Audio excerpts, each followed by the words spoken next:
What's up, everybody? My name is Aaron Myers of Beantown Lockers out of Boston, Massachusetts. And this is the first in a series of 3 video tutorials on this dance that we love, locking. In this first video, I'll talk about the origins of locking and get you moving with the warm-up.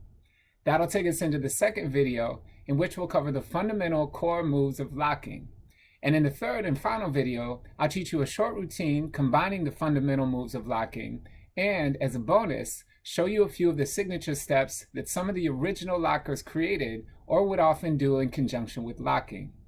Taken together, these videos are a reflection of what I've learned in my ongoing journey in locking.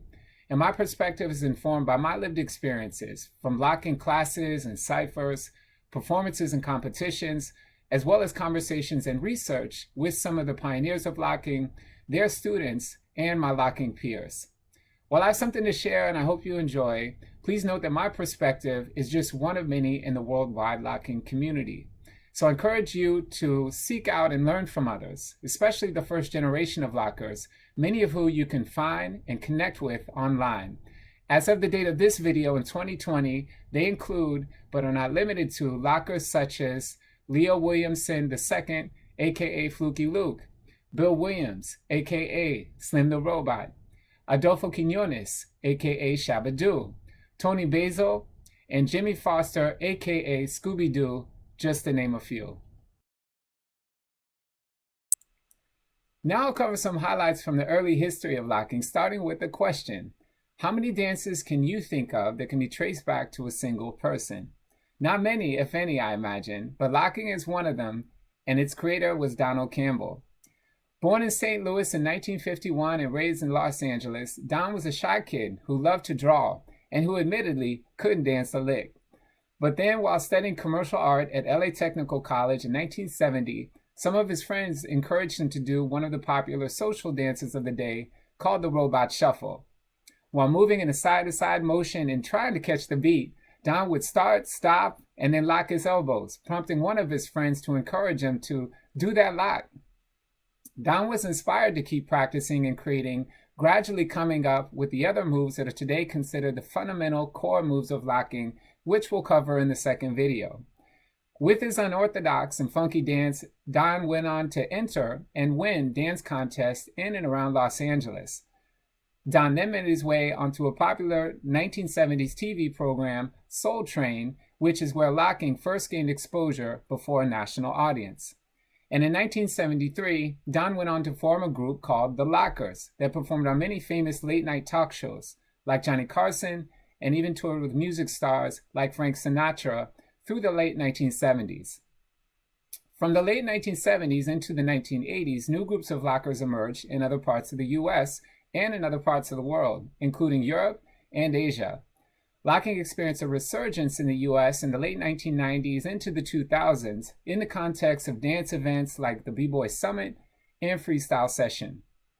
Over the years, locking has become widely recognized as one of the first street dances, one that predated the emergence of popping in Los Angeles and b-boying or b-girling in New York City, both of which are early styles of hip-hop dance.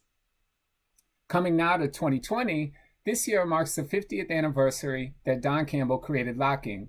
And in January of this year, the city of Los Angeles dedicated a major intersection of the city as Don Campbell Lock Campbell Square in commemoration of his unique and enduring contributions to dance. Sadly, Don Campbell passed away on March 31st of 2020, but we continue to celebrate and keep alive his legacy every time we dance. So let's get to locking now by moving with a warm-up. All right, y'all, I'm taking it to the kitchen so we can warm it up. Let's go.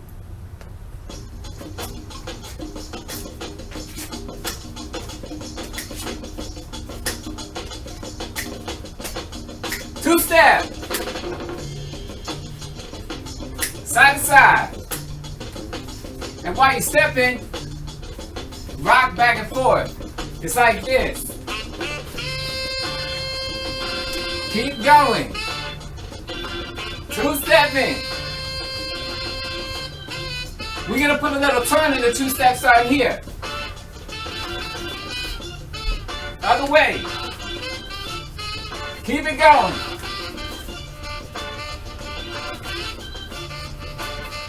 Feel free to put your arms into it. Last one. Take it back now. So I'm letting my leg go back.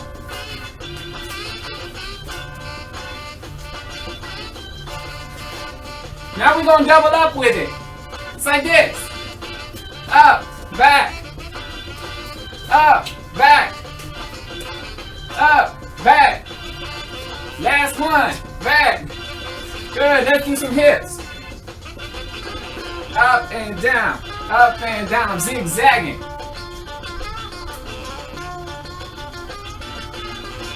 Just rock steady with it.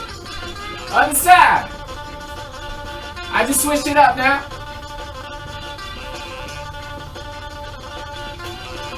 And while we're doing it, let's roll with it. So roll. And let's throw in a sneak.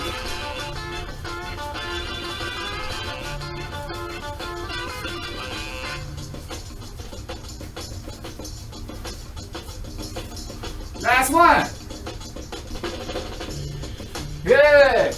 Now, this is the four corners right here. I'm just taking it back and to the front.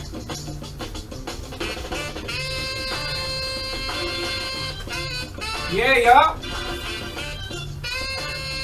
Very good. Let's switch it up. Going back to the rock now. Lifting one leg at a time. Other side. Facing the front. Let's finish with the guitar.